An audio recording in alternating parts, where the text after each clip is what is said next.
আরে গেদা, তোর বাপ যে সারা দিন খাটতে খাটতে মরে, আর তুই যে টৌটে যে ঘুরে বেড়ায়, তোর বাপের জন্য একটু মন লাগে না? লাগে তো লাগে তো একটু বাপ সাহায্য করিস। না তোমার বসে বসে আছি। কালকে যে বিছানার দোকানে তুই একটা ব্যঞ্জন খেলে আমার একটা খাওয়ালি, তা তো দিলি নি। তোরটা আদে আমার দেয়া লাগি।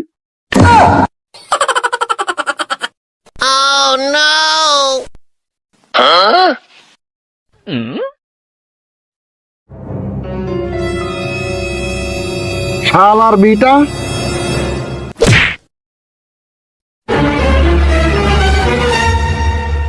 আমি কাই সোনালি বিড়ি, আর তুমি ওই জায়গাটায় ব্যঞ্জনটা পাও। ব্যঞ্জন, হ্যাঁ, আজকের বাড়ি আয়।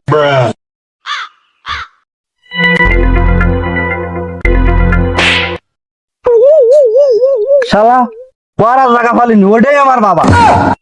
থাক তোর ব্যঞ্জন নিয়ে। পড়া জায়গা ফালাম না মনে হয়।